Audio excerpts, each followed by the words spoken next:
Hello,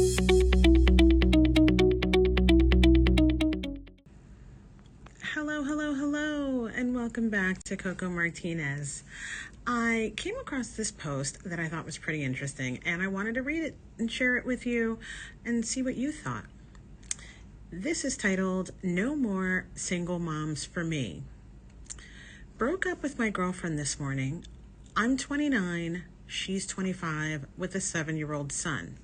Just couldn't do it anymore. Had started dating since the beginning of the year, and the kid was a burden every step of the way. His dad isn't in the picture, so all he has is his mom. I get it, but everything we did, and I mean everything, revolved around the kid. Date nights of just us two had to be planned a month ahead. Now, to be fair, I totally understand this situation. A month might be a little long, a little excessive. Just to be clear, I am the mom of 3 children, and I am a single mom.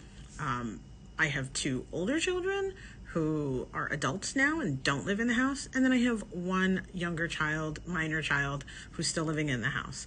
And I will say that there are a couple of things that play into the idea of going on a date when you do not have readily available backup for the child. So in other words, you might not have parents around, whether they don't live close to you or they are no longer alive or whatever that situation might be, something along those lines, or you don't have siblings that can kind of help out, or maybe they don't live close.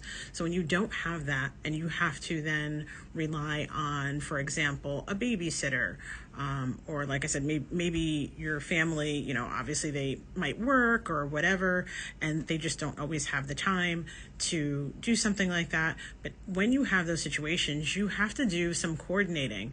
And unless it's a babysitter, which you would hire, if it's a family member or a friend, for example, who will be watching your child while you're out, there are some other things that play into that. Are you bringing the child to their house, which can sometimes be somewhat of an inconvenience to you as the mom? And that can be a little cumbersome because, right, like if it's late, you have to then pick up the kid to bring them home. And are they tired? Do they get cranky? They don't have their things at their house. And the other side of the element is if you do hire a babysitter, depending on where you live, babysitters can kind of get pretty expensive. So, that's another element. Before we've even left the house, there's already, a monetary fee that we have to pay the babysitter for. So there's sometimes some things like that. And most single moms, unless you're really doing very well for yourself, a lot of times they're really trying to budget their household. So in other words, there are a lot of expenses that come along with being a single mom. So, when you calculate that all together, an extra $150, depending on how, much time you spend outside of the house or on your date, that can get pretty costly. And you have to factor that into your budget of your weekly budget or your monthly budget, whatever that is. So that's something to consider. I know a lot of men don't consider that.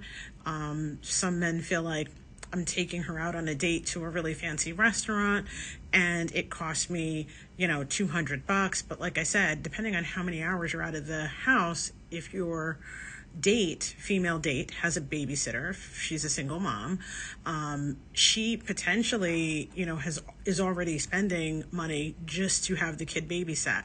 Now, I completely understand that's not anyone else's problem other than the single mom's problem. But if, as a man, you want to show yourself as being considerate, that is something to take into consideration. And believe me, it will go a long way with that single mom. Moving on. Date nights of just us two had to be planned a month ahead. Outings were pretty much always us 3. We were intimate once when we had one weekend outing while the kid stayed with grandma. And even in those 24 hours, I remember the kid called his mom every 3 hours and had multiple tantrums. First and foremost, depending on who the child was staying with during that weekend, which in this case it was grandma, grandma really should have put the kibosh on this child calling his mom every 3 hours and having the tantrums, which leads me to believe that the grandmother cannot really control the child when the mom is not away. And that's not 100% the grandmother's fault. Really, it comes down to the mother's fault. The mother has to really play into teaching the child how to behave when the child is not with her. And if she's okay with certain behaviors when the child is with her, she also needs to have the child understand that, you might behave this way, but when you go outside with other people, you need to behave like this. Because otherwise, nobody's going to want to babysit the child. And that plays into the element of the part of the reason why potentially you might have to hire a babysitter. Moving on. The kid is adorable, and I initially really liked him and honestly wanted to make it work. But as time went on, I realized the kid was only lovable if everything was centered around him and his needs, as most kids do. The breaking point was our outing yesterday. The three of us went to a park, not much else to do, and had a lunch. The kid interrupted us every 5 minutes, literally timed it at one point, and overall was clingy to his mom, which is always the case. We can never display affection around him except for holding hands, and even then, he's literally gotten in the middle of us so that we can't do that. I got him a toy from a toy store before heading home, and we got in a drive-thru to get coffee. The kid starts yelling he's bored and starts hitting the window. I tell him sternly, "Don't do that. We're in my car." And a minute later, my girlfriend, annoyed, told me to not get mad at him because he didn't know. Really? A 7-year-old kid does know, but to be honest, you should not have had to say something. His mother should have said something to him because it was your car. And if it got damaged, was she going to pay for the window? That's kind of a problem. Moving on, we get to her apartment and the kid sits on the couch and puts on Hulu. I'm talking to my girlfriend in the kitchen and he tells us to be quiet because he's watching a movie. She moves us to the bathroom to show me what the plumber did, and as soon as we get in there, we start making out. I stop and ask her, "Why are we making out in your bathroom? Can't you tell him to go to his room for a bit?" The kid's already watching a movie, and I kind of understand where the mom is coming from, that she just wanted to take the opportunity of him being distracted is what I'm going to guess. And she replies, "He's already watching TV and we won't be able to get him off of it. And I already know from experience we can't go into her bedroom because he barges in and starts nagging his mom for attention." At that moment, I had the realization that if I continue with this relationship, I would be at the mercy of a 7-year-old boy and whatever he wants. So I excused myself a few minutes later, and this morning, her and I met up for coffee, and I ended the relationship. The kid was in school. I was told I was being selfish and that as a single mom, she was always going to put her kid first, and I knew that what I was signing up for. For the record, I've dated single moms, and the kid was never this much of a problem. I didn't want to argue and just said, "Sure, I guess I'm the selfish person, but I'm not going to let a kid dictate what we can and cannot do in an adult relationship." And I left. She posted later on social media that all men are the same, grown. Literally, every negative thing attached to single moms applied to my case. Number one, the kid always comes first, and she has no problem telling me that. Number two, because I'm not the father, it's not my place to tell the kid what to do, but he can tell me to be quiet. Number three, on the flip side of that, I can spend money on him though, and he already told me what I could get him for Christmas. And number four, it's not even the kid's fault. She lets him do whatever he wants, and the excuse is always, he doesn't have a dad. Okay, so the world has to give him a pass for that? I'll tell you one thing, that kid isn't getting a dad anytime soon. Ouch. Anyone considering considering dating a single mom, definitely take what happened to me into consideration. I know everyone's different, and I can honestly say I gave it a shot, but I don't see myself dating a single mom ever again. I want to address the points that he made, the 1, 2, 3, and 4 points that he made. The first of which was, kid always comes first, and she has no problem telling me that. I just want to say the kid is always going to come first. No, if you're dating a single mom, the kid is absolutely always going to come first. There's really not another way around it. And if as a man dating a single mom, you try to test that or press that issue and try to make it that you are the person who's going to come first, it's never going to work. So there needs to be sort of an understanding, and I can understand that as a single male with no children, that can be difficult to understand. But unfortunately, that is the situation. So it's kind of about trying to figure out, how can you find a middle ground? The second point was, because I'm not the father, it's not my place to tell the kid what to do, but he can tell me to be quiet. That is something that needs to really be a conversation in between you and the single mom. I will say that I believe that most single moms would probably say that, and especially in this case, you guys have been dating for several months, so you guys are getting to know each other, but you still don't necessarily really know each other all that well. Like you said, you've only been intimate one time. So considering that, it's difficult to turn around and tell the child, like, oh, you have to listen to every single thing that this person says, although I really haven't vetted them yet, and I really don't know all that much about them. That can be a difficult situation. So that needs to be a conversation, and that conversation needs to continue to happen over the course of your relationship, because really your relationship is going to grow and evolve, and you might have a light stance coming into it as far as your involvement with the child. But as time goes on, that stance or your position in the child's life is what I'm talking about, will eventually grow if that's the case. So that's something else to consider. As far as the child telling you to be quiet, that's something that the mom really should be addressing with the child right up front. Now, I'm going to tell you, hands down, single moms are doing a whole lot. So there could be a potential that she may have, although she might have been present and heard it, she might have just missed it. Although she was present, she might not have quite been listening or heard it differently, or didn't understand the context of the conversation. There could be a million and one reasons. And that might be something that you want to address with her delicately and just say, hey, your son told me to be quiet, and it really was a little bothersome to me.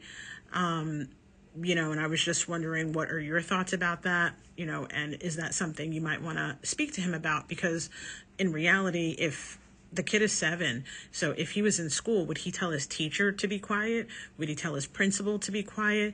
Would he tell his karate instructor to be quiet? Probably not.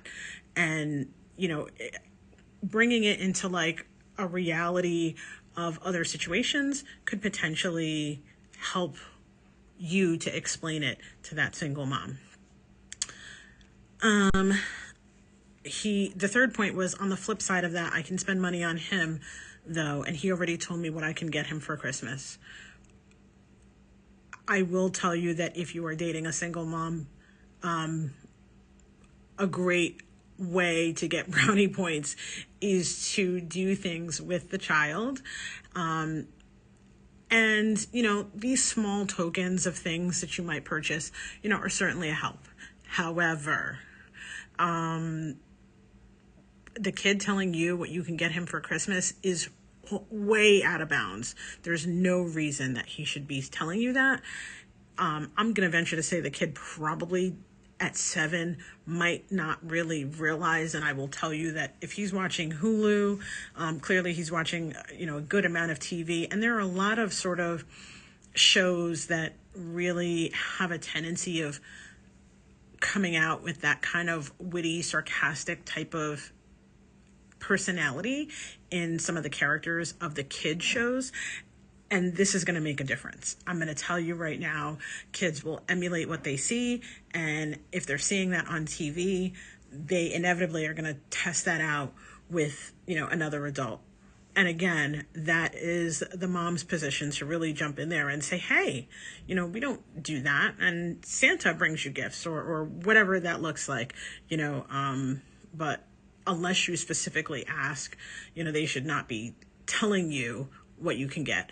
But I will tell you, kids will definitely make a suggestion and they will try to get what they want from anyone that they can get it from. So, but like I said, the mom should have really corrected that. And number 4, and this is really the big point, it's not even the kid's fault. She lets him do whatever he wants, and the excuse is he doesn't have a dad. Hands down, this is probably one of the biggest reasons when single moms have behavioral issues with their child. And it's unfortunate because really what it breaks down to, and single moms, don't come for me. Let me just finish what I'm going to explain. What happens is that single moms feel somewhat guilty when the dad is not present in the picture or not present in the way that he should be. So basically, regardless of what the situation is and why the dad is not present, of their own doing or whatever that might be, it doesn't really matter. At the end of the day, the mom feels like one of two things. Either I really wish I could make it work, because I will tell you, I have really not necessarily met any woman in my lifetime who had a relationship with a man, had a child with said man, without the intention of continuing to be in a relationship and staying with that man that she had a child with. I don't know a woman who's ever done something like that. I know women who went to be inseminated at a medical facility, totally different situation.